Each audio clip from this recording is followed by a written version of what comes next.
Frequentemente pergunto às pessoas: para onde essa atividade diária está levando você? Como o pequeno hamster, duvido que as pessoas olhem para onde seu trabalho árduo as está levando. O que o futuro oferece? Cyril Brickfield, o antigo diretor executivo da Associação Americana de Aposentados, afirma que as aposentadorias privadas estão um caos. Em primeiro lugar, 50% da força de trabalho não contam atualmente com fundos de pensão. Apenas isso já deveria ser um motivo de grande preocupação. E de 75% a 80% dos demais têm aposentadorias desprezíveis, que pagam $55 ou $150 ou $300 por mês.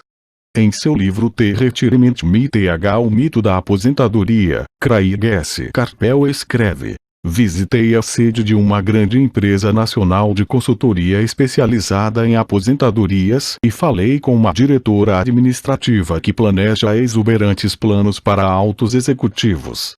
Quando lhe perguntei o que as pessoas comuns poderiam esperar receber como aposentadoria, ela disse com um sorriso confiante: a bala de prata. O que é? Perguntei. A bala de prata? Ela deu de ombros.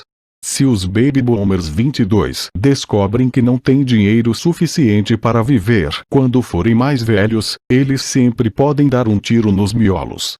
Carpel continua explicando a diferença entre os antigos planos de benefícios definidos e os novos planos de contribuições programadas, que são mais arriscados. Não é um quadro animador para a maioria das pessoas que está trabalhando atualmente. E isso é só a aposentadoria. Quando se acrescentam despesas médicas e casas de repouso para idosos, o quadro se torna aterrador. Em seu livro de 1995, ela indica que as despesas hospitalares variam de $30.000 a $125.000 ao ano. Em uma casa de repouso para idosos, sem qualquer mordomia, a anuidade estava em torno de $88.000. Muitos hospitais em países onde a medicina é socializada já têm que tomar decisões dramáticas como: quem permanecerá vivo e quem vai morrer. Eles tomam essas decisões com base no orçamento e na idade dos pacientes. Os cuidados médicos são destinados ao paciente mais jovem. O paciente mais velho fica para o fim da fila. Assim como os ricos podem se permitir uma educação, eles também podem se manter vivos enquanto aqueles com pouca fortuna morrem. Fico imaginando se há trabalhadores pensando no futuro ou se eles apenas se preocupam com o próximo contra-cheque sem questionar-se sobre o que virá mais adiante. Quando falo para adultos que querem ganhar mais dinheiro, sempre dou o mesmo conselho. Sugiro que pensem no longo prazo. Em lugar de trabalhar simplesmente pelo dinheiro e pela segurança que são, admito, importantes, sugiro que procurem um segundo emprego onde possam aprender outra habilidade. Muitas vezes recomendo que se integrem a uma empresa de marketing de rede, também chamado de marketing multinível, se quiserem adquirir habilidades de venda. Algumas dessas empresas têm excelentes programas de treinamento que ajudam as pessoas a suportar o medo do fracasso e da rejeição, que são as principais razões pelas quais a maioria das pessoas não é bem-sucedida. A instrução vale mais do que o dinheiro, a longo prazo. Quando ofereço esta sugestão, ouço muitas vezes: ah, isso é muito trabalhoso, ou só quero fazer o que me interessa. Quanto à primeira resposta, retruco: então o senhor prefere passar a vida entregando 50% do que ganha ao governo. Quanto à segunda observação, digo: eu não tenho interesse em ir à academia de ginástica, mas vou para me sentir melhor e viver mais. Infelizmente, a verdade no velho adágio: não se pode ensinar truques novos a um cachorro velho. A menos que a pessoa esteja acostumada a mudar, é difícil mudar. Mas para aqueles que ainda estão em cima do muro em relação à ideia de trabalhar para aprender algo novo, ofereço esta palavra de incentivo: a vida se parece muito com ir à academia. A parte mais difícil é se decidir a começar. Uma vez feito isso, fica fácil. Em muitas ocasiões, ficava temeroso de ir para a academia, mas chegando lá, em movimento, era ótimo. Depois dos exercícios fico feliz de ter me decidido a ir. Se você não está disposto a trabalhar para aprender algo novo e insiste em se especializar em sua área, assegure-se de trabalhar em uma empresa sindicalizada. 23 Os sindicatos foram planejados para proteger especialistas. Meu pai instruído, depois de ter caído em desgraça junto ao governador, tornou-se presidente do Sindicato de Professores do Havaí. Ele dizia que esse era o trabalho mais pesado que já tivera na vida. Meu pai rico, por outro lado, passou toda a sua vida fazendo o possível para que suas empresas não fossem sindicalizadas. Ele foi bem-sucedido. Embora os sindicatos fizessem força, pai rico sempre conseguiu combatê-los. Pessoalmente, não tomo partido porque posso ver a necessidade e os benefícios de ambas as situações. Se você seguir os conselhos da escola, tornando-se altamente especializado, então procure a proteção do sindicato. Por exemplo, se eu tivesse prosseguido minha carreira de piloto de aviões, eu teria procurado trabalhar em uma empresa em que o sindicato dos pilotos fosse forte. Por quê? Porque minha vida teria sido dedicada a aprender uma habilidade que só tem valor em um ramo de atividade. Se eu tivesse que abandonar esse ramo, as minhas habilidades não teriam valor em outras atividades. Um piloto sênior, com 100 mil horas de voo, ganhando $150 mil ao ano, teria dificuldades em encontrar um emprego com igual remuneração no ensino escolar. As habilidades não se transferem necessariamente de um ramo de atividades para outro. Os pilotos recebem salários altos por possuírem habilidade que não teriam valor, por exemplo, no sistema de ensino. Atualmente se pode dizer o mesmo até no caso dos médicos. Com todas as mudanças ocorridas na medicina, os especialistas têm de se agrupar em organizações médicas como os planos de saúde. Sem dúvida que professores precisam se sindicalizar. Atualmente nos Estados Unidos o Sindicato dos Professores é o maior e mais rico deles. A Associação Nacional de Educação tem uma força política tremenda. Os professores precisam da proteção de seu sindicato porque suas habilidades também têm escasso valor fora da área da educação.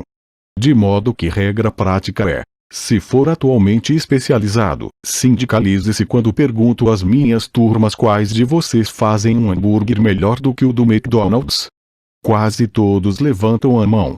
Então pergunto: se a maioria de vocês faz um hambúrguer melhor do que o do McDonald's, como pode ser que o McDonald's ganhe mais dinheiro do que vocês? A resposta é óbvia: o McDonald's é um ótimo sistema de negócios. A razão pela qual tantas pessoas talentosas são pobres é que elas se concentram na preparação de um melhor hambúrguer e sabem muito pouco sobre sistemas de negócios. Um amigo meu, do Havaí, é um grande artista. Ganha bastante dinheiro. Um dia o advogado de sua mãe ligou dizendo que ela lhe deixara $35 mil. Isto é o que sobrou de seus bens depois que o advogado e o governo pegaram sua parte. Imediatamente, ele viu uma oportunidade de aumentar seus negócios usando parte desse dinheiro em publicidade.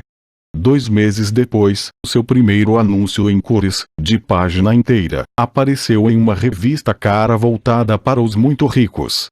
O anúncio foi publicado durante 3 meses. Ele não teve nenhum retorno e toda a sua herança foi embora. Agora ele quer processar a revista por ter sido enganado. Este é um caso típico de alguém que pode fazer um belo hambúrguer, mas conhece pouco de negócios. Quando eu lhe perguntei o que ele tinha aprendido, sua resposta foi que publicitários são escroques. Então lhe perguntei se ele não gostaria de fazer um curso de vendas e outro de marketing direto. Sua resposta foi: não tenho tempo e não quero jogar dinheiro fora. O mundo está cheio de pessoas talentosas. Com muita frequência, são pobres ou têm dificuldades financeiras ou ganham menos do que poderiam, não pelo que sabem mas pelo que não sabem. Concentram-se em aperfeiçoar suas habilidades de fazer o melhor hambúrguer em vez de pensar em como vender e entregar esse hambúrguer. Talvez o McDonald's não faça um melhor hambúrguer, mas é o melhor no ofício de vender e entregar um sanduíche básico médio. Pai pobre queria que eu me especializasse. Era assim que ele achava que se ganhava mais. Mesmo depois de ouvir do governador do Havaí que não poderia mais trabalhar no governo do estado, meu pai instruído continuou me incentivando a me especializar.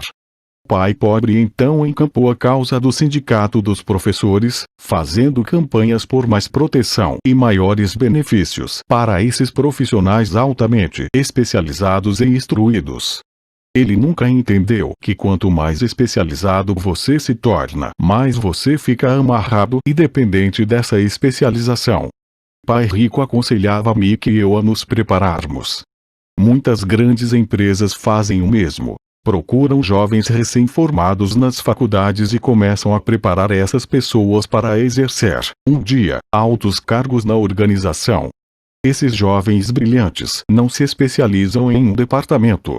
Eles percorrem os vários departamentos para aprender todos os aspectos dos sistemas de negócios. Os ricos frequentemente preparam seus filhos ou os filhos dos outros. Ao fazê-lo, seus filhos adquirem uma visão geral das operações da empresa e conhecem a inter-relação entre os vários departamentos. A geração da Segunda Guerra Mundial considerava ruim ficar trocando de emprego. Hoje considera-se uma atitude inteligente, já que as pessoas ficarão mudando de emprego em lugar de buscar maior especialização, por que não pensar em aprender mais do que em ganhar? No curto prazo, você pode ganhar menos. No longo prazo, resultará em grandes dividendos. As principais habilidades administrativas necessárias para o sucesso são: 1. Gestão do fluxo de caixa. 2. Gestão de sistemas, incluindo você e o tempo dedicado à família. 3. Gestão de pessoal. As habilidades especializadas mais importantes são vendas e compreensão da comercialização. É a habilidade de vender, portanto, de comunicar-se com outro ser humano, seja cliente, funcionário, chefe, cônjuge ou filho, a base para o sucesso pessoal. São habilidades de comunicação como redigir, falar e negociar que são cruciais para uma vida de sucesso. São habilidades que exercito constantemente, fazendo cursos ou comprando fitas educativas para expandir meu conhecimento. Como já mencionei, meu pai instruído trabalhava cada vez mais arduamente quanto mais competente se tornava. Ele também se via cada vez mais encurralado quanto mais se especializava. Embora seu salário aumentasse, suas escolhas diminuíam. Pouco depois de ter sido mandado embora do trabalho no governo, descobriu como era vulnerável profissionalmente. É semelhante ao que ocorre com os atletas profissionais que de repente sofrem uma lesão ou ficam velhos demais para o esporte. Sua posição bem remunerada é perdida e eles têm habilidades limitadas às quais recorrer. Penso que é por isso que meu pai instruído se envolveu tanto com os sindicatos a partir daí. Ele percebeu quanto o sindicato poderia tê-lo favorecido. Atualmente, encontro ex-professores ganhando centenas de milhares de dólares ao ano. Eles ganham tanto porque têm, além das habilidades especializadas de sua área, outras habilidades. Eles podem tanto ensinar quanto vender e comercializar.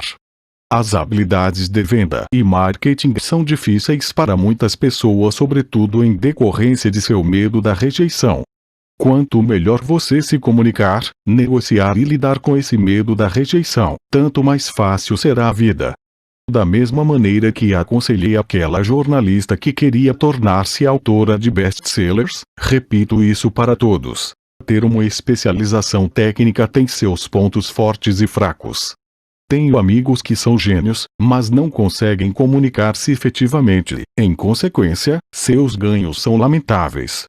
Eu os aconselho a passar um ano aprendendo a vender.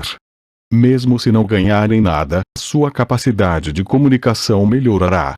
E isso não tem preço.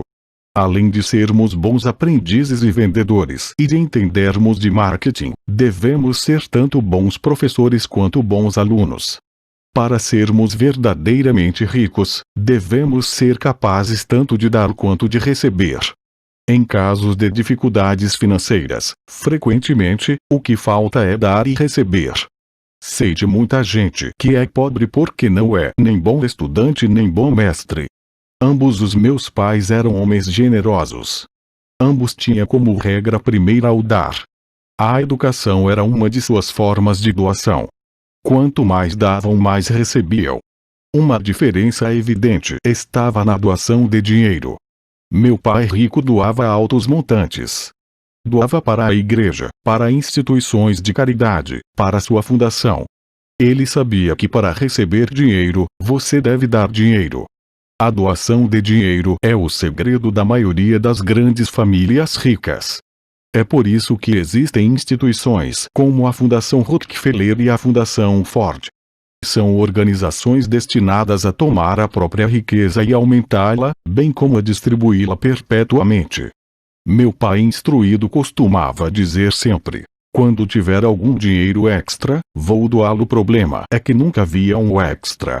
Trabalhava sempre mais para conseguir mais dinheiro em lugar de concentrar-se na principal lei do dinheiro: dá e recebereis. Ele acreditava no contrário: recebe e darás. Concluindo, tornei-me ambos os pais. Uma parte de mim é um capitalista convicto que adora o jogo do dinheiro fazendo dinheiro. A outra é o do mestre socialmente responsável que está profundamente preocupado com o crescente ato que separa os que têm dos que não têm. Acredito que o principal responsável por esse ato crescente é o sistema de ensino arcaico.